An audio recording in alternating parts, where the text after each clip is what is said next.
ابو صالح سمان نے خبر دی اور انہیں حضرت ابو ہریرہ رضی اللہ عنہ نے کہ رسول اللہ صلی اللہ علیہ وسلم نے فرمایا، ایک عمرے کے بعد دوسرا عمرہ دونوں کے درمیان گناہوں کا کفارہ ہے، اور حج مبرور کی جزا جنت کے سوا اور کچھ نہیں ہے۔ صحیح بخاری حدیث نمبر 1773۔ ابن جریج نے خبر دی کہ اکرمہ بن خالد نے حضرت ابن عمر رضی اللہ عنہ سے حج سے پہلے عمرہ کرنے کے بارے میں پوچھا تو انہوں نے کہا کہ کوئی حرج نہیں۔ اکرمہ نے کہا، حضرت ابن عمر رضی اللہ عنہ نے بتلایا کہ نبی کریم صلی اللہ علیہ وسلم نے حج کرنے سے پہلے عمرہ ہی کیا تھا۔ اور ابراہیم بن سعد نے محمد بن اسحاق سے بیان کیا، ان سے اکرمہ بن خالد نے بیان کیا کہ میں نے حضرت عبداللہ بن عمر رضی اللہ عنہ سے پوچھا، پھر یہی حدیث بیان کی۔ صحیح بخاری حدیث نمبر 1774۔ مجاہد نے بیان کیا کہ میں اور عروہ بنت زبیر مسجد نبوی میں داخل ہوئے، وہاں عبداللہ بن عمر رضی اللہ عنہ حضرت عائشہ رضی اللہ عنہا کے حجرے کے پاس بیٹھے ہوئے تھے۔ کچھ لوگ مسجد نبوی میں اشراق کی نماز پڑھ رہے تھے۔ انہوں نے بیان کیا کہ ہم نے عبداللہ بن عمر سے ان لوگوں کی اس نماز کے متعلق پوچھا تو آپ نے فرمایا کہ بدعت ہے۔ پھر ان سے پوچھا کہ نبی کریم صلی اللہ علیہ وسلم نے کتنے عمرے کیے تھے؟ انہوں نے کہا کہ 4، ایک ان میں سے رجب میں کیا تھا، لیکن ہم نے پسند نہیں کیا کہ ان کی اس بات کی تردید کریں۔ صحیح بخاری حدیث نمبر 1775۔ مجاہد نے بیان کیا کہ ہم نے ام المومنین عائشہ رضی اللہ عنہا کے حجرے سے ان کے مسواک کرنے کی آواز سنی تو عروہ نے پوچھا، اے میری ماں، اے ام المومنین، ابو عبد الرحمن کی بات آپ سن رہی ہیں؟ عائشہ رضی اللہ عنہا نے پوچھا، وہ کیا کہہ رہے ہیں؟ انہوں نے کہا، کہہ رہے ہیں کہ رسول کریم صلی اللہ علیہ وسلم نے 4 عمرے کیے تھے، جن میں سے ایک رجب میں کیا تھا۔ انہوں نے فرمایا کہ اللہ ابو عبد الرحمن پر رحم کرے۔ حضرت صلی اللہ علیہ وسلم نے تو کوئی عمرہ ایسا نہیں کیا جس میں وہ خود موجود نہ رہے ہوں۔ آپ صلی اللہ علیہ وسلم نے رجب میں تو کبھی عمرہ ہی نہیں کیا۔ صحیح بخاری حدیث نمبر 1776۔ عروہ بن زبیر رضی اللہ عنہ نے بیان کیا کہ میں نے عائشہ رضی اللہ عنہا سے پوچھا تو آپ نے فرمایا کہ رسول اللہ صلی اللہ علیہ وسلم نے رجب میں کوئی عمرہ نہیں کیا تھا۔ صحیح بخاری حدیث نمبر 1777۔ حمام بن یحییٰ نے بیان کیا، ان سے قتادہ نے کہ میں نے انس رضی اللہ عنہ سے پوچھا کہ نبی کریم صلی اللہ علیہ وسلم نے کتنے عمرے کیے تھے تو آپ نے فرمایا کہ 4، عمرہ حدیبیہ ذی قعدہ میں، جہاں پر مشرکین نے آپ صلی اللہ علیہ وسلم کو روک دیا تھا، پھر آئندہ سال ذی قعدہ ہی میں ایک عمرہ قضا جس کے متعلق آپ صلی اللہ علیہ وسلم نے مشرکین سے صلح کی تھی، اور تیسرا عمرہ جعرانہ جس موقع پر آپ صلی اللہ علیہ وسلم نے غنیمت غالباً حنین کی تقسیم کی تھی۔ چوتھا حج کے ساتھ میں نے پوچھا اور حضرت صلی اللہ علیہ وسلم نے حج کتنے کیے؟ فرمایا کہ 1۔ صحیح بخاری حدیث نمبر 1778۔ قتادہ نے بیان کیا کہ میں نے انس رضی اللہ عنہ سے حضرت صلی اللہ علیہ وسلم کے عمرے کے متعلق پوچھا تو آپ نے فرمایا کہ نبی کریم صلی اللہ علیہ وسلم نے ایک عمرہ وہاں کیا جہاں سے آپ کو مشرکین نے واپس کر دیا تھا، اور دوسرے سال اسی عمرہ حدیبیہ کی قضائی کی تھی، اور ایک عمرہ ذی قعدہ میں اور ایک اپنے حج کے ساتھ کیا تھا۔ صحیح بخاری حدیث نمبر 1779۔ حمام نے بیان کیا، اس روایت میں یوں ہے کہ جو عمرہ حضرت صلی اللہ علیہ وسلم نے اپنے حج کے ساتھ کیا تھا اس کے سوا تمام عمرے ذی قعدہ ہی میں کیے تھے۔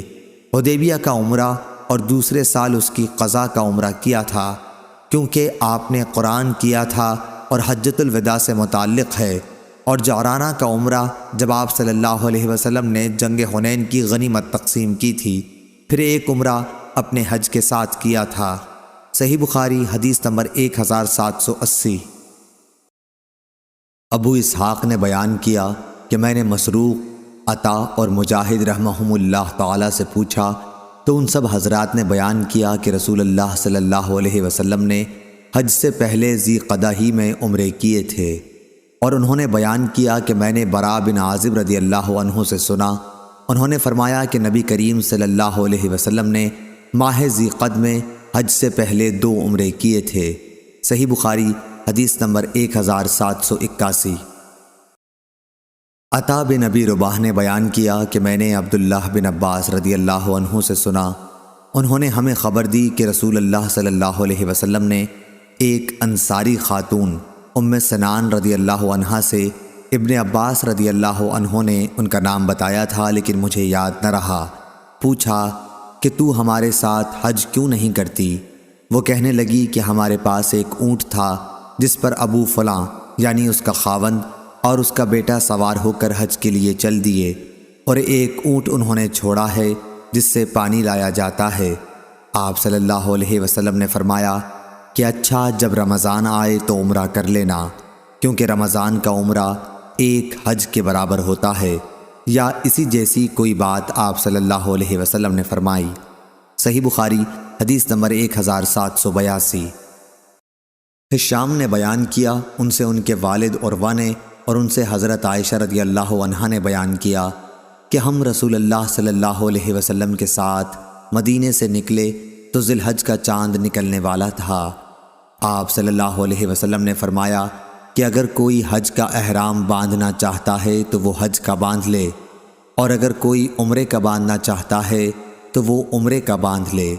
اگر میرے ساتھ ہدی نہ ہوتی تو میں بھی عمرے کا احرام باندھتا۔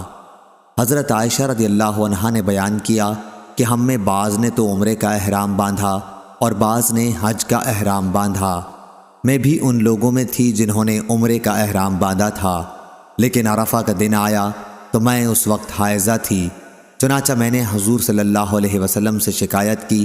آپ صلی اللہ علیہ وسلم نے فرمایا کہ پھر عمرہ چھوڑ دے اور سر کھول دے اور اس میں کنگاہ کر لے، پھر حج کا احرام باندھ لینا۔ میں نے ایسا ہی کیا۔ جب محسب کے قیام کی رات آئی تو حضور صلی اللہ علیہ وسلم نے عبد الرحمن کو میرے ساتھ تنعیم بھیجا، وہاں سے میں نے عمرے کا احرام اپنے اس عمرے کے بدلے میں باندھا جس کو توڑ ڈالا تھا۔ صحیح بخاری حدیث نمبر 1783۔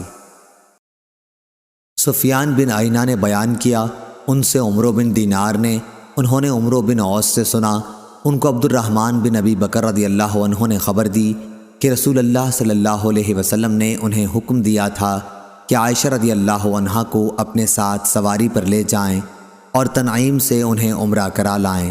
سفیان بن عینہ نے کہیں یوں کہا، میں نے عمرو بن دینار سے سنا، کہیں یوں کہا، میں نے کئی بار اس حدیث کو عمرو بن دینار سے سنا۔ صحیح بخاری حدیث نمبر 1784۔ جابر بن عبداللہ رضی اللہ عنہ نے بیان کیا کہ نبی کریم صلی اللہ علیہ وسلم اور آپ صلی اللہ علیہ وسلم کے اصحاب نے حج کا احرام باندھا تھا، اور آن حضرت صلی اللہ علیہ وسلم اور طلحہ رضی اللہ عنہ کے سوا قربانی کسی کے پاس نہیں تھی۔ انہی دنوں میں حضرت علی رضی اللہ عنہ یمن سے آئے تو ان کے ساتھ بھی قربانی تھی۔ انہوں نے کہا کہ جس چیز کا احرام رسول اللہ صلی اللہ علیہ وسلم نے باندھا ہے میرا بھی احرام وہی ہے۔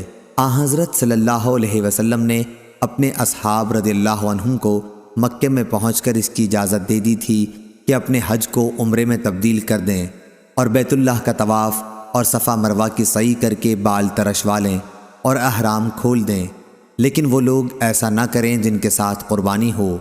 اس پر لوگوں نے کہا کہ ہم منا سے حج کے لیے اس طرح سے جائیں گے کہ ہمارے ذکر سے منی ٹپک رہی ہو۔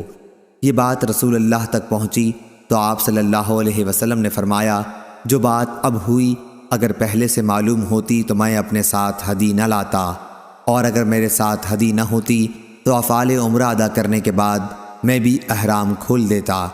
عائشہ رضی اللہ عنہا اس حج میں حائضہ ہو گئی تھیں، اس لیے انہوں نے اگرچہ تمام مناسک ادا کیے لیکن بیت اللہ کا طواف نہیں کیا۔ پھر جب وہ پاک ہو گئیں اور طواف کر لیا تو عرض کی، یا رسول اللہ صلی اللہ علیہ وسلم، سب لوگ حج اور عمرہ دونوں کر کے واپس ہو رہے ہیں لیکن میں صرف حج کر سکی ہوں۔ آپ نے اس پر عبد الرحمن بن ابی بکر رضی اللہ عنہ سے کہا کہ انہیں ہمراہ لے کر تنعیم جائیں اور عمرہ کرا لائیں۔ یہ عمرہ حج کے بعد ذی الحج کے ہی مہینے میں ہوا تھا۔ آن حضرت صلی اللہ علیہ وسلم جب جمرہ عقبہ کی رمی کر رہے تھے تو سراقہ بن مالک بن جاشم آپ صلی اللہ علیہ وسلم کی خدمت میں حاضر ہوئے اور پوچھا، یا رسول اللہ، کیا یہ عمرہ اور حج کے درمیان احرام کھول دینا صرف آپ صلی اللہ علیہ وسلم ہی کے لیے ہے؟ حضرت صلی اللہ علیہ وسلم نے فرمایا کہ نہیں، بلکہ ہمیشہ کے لیے ہے۔ صحیح بخاری حدیث نمبر 1785۔ ہشام بن عروہ نے بیان کیا، کہا کہ مجھے میرے والد عروہ نے خبر دی، کہا کہ مجھے عائشہ رضی اللہ عنہا نے خبر دی۔ انہوں نے کہا کہ ذی الحج کا چاند نکلنے والا تھا کہ ہم رسول اللہ صلی اللہ علیہ وسلم کے ساتھ مدینے سے حج کے لیے چلے۔ حضرت صلی اللہ علیہ وسلم نے فرمایا کہ جو عمرے کا احرام باندھنا چاہے وہ عمرے کا باندھ لے، اور جو حج کا باندھنا چاہے وہ حج کا باندھ لے۔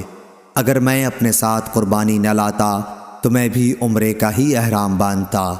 چنانچہ بہت سے لوگوں نے عمرے کا احرام باندھا اور بہتوں نے حج کا۔ میں بھی ان لوگوں میں تھی جنہوں نے عمرے کا احرام باندھا تھا، مگر میں مکہ میں داخل ہونے سے پہلے حائضہ ہو گئی۔ عرفہ کا دن آ گیا اور ابھی میں حائضہ ہی تھی۔ اس کا رونا میں رسول اللہ صلی اللہ علیہ وسلم کے سامنے روئی۔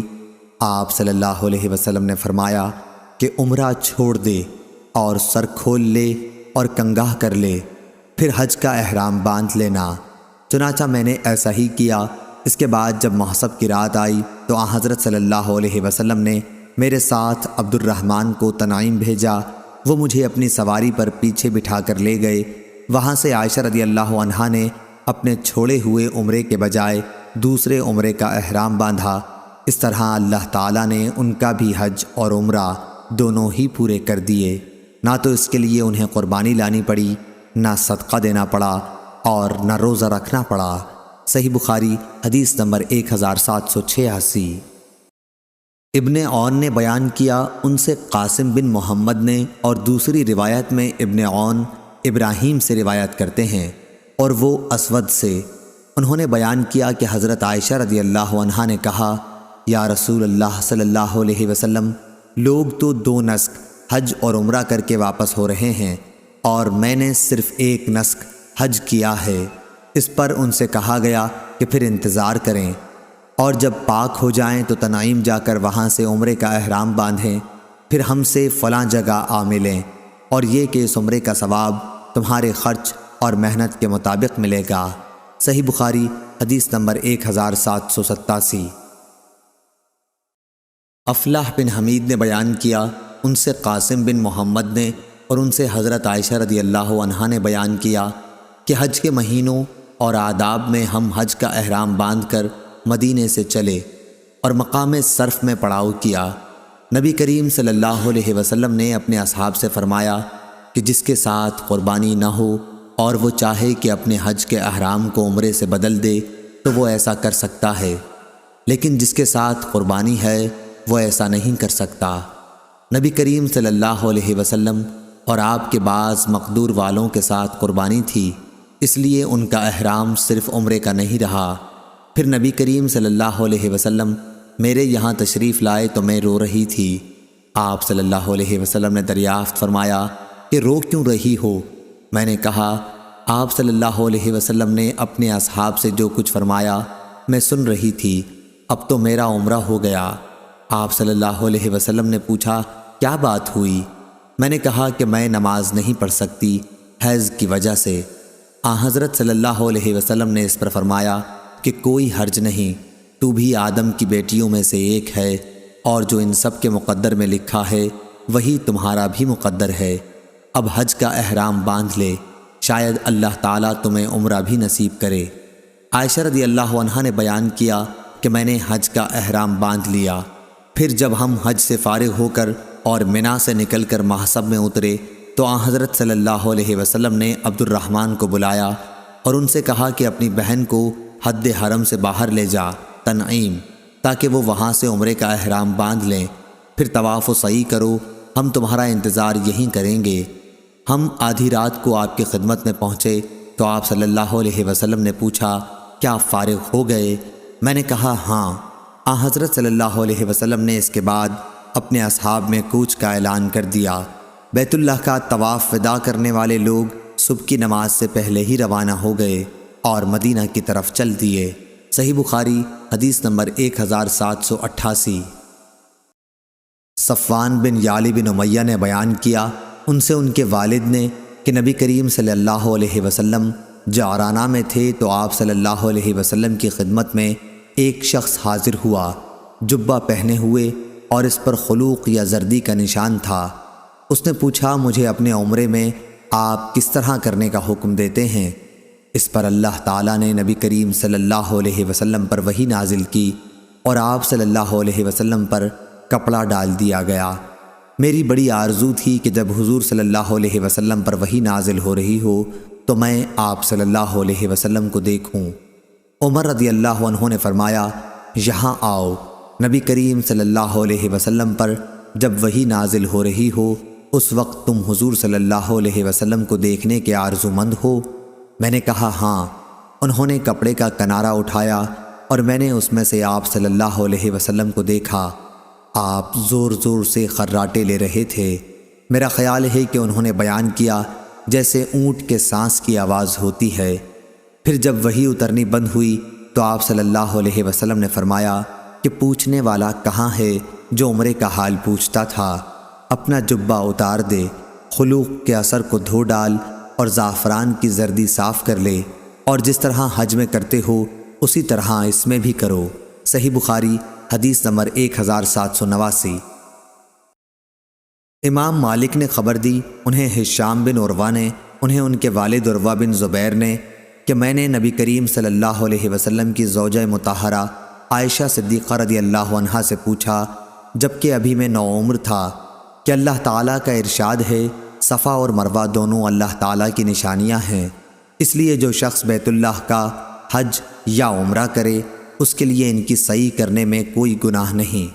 اس لیے میں سمجھتا ہوں کہ اگر کوئی ان کی سعی نہ کرے تو اس پر کوئی گناہ نہ ہوگا۔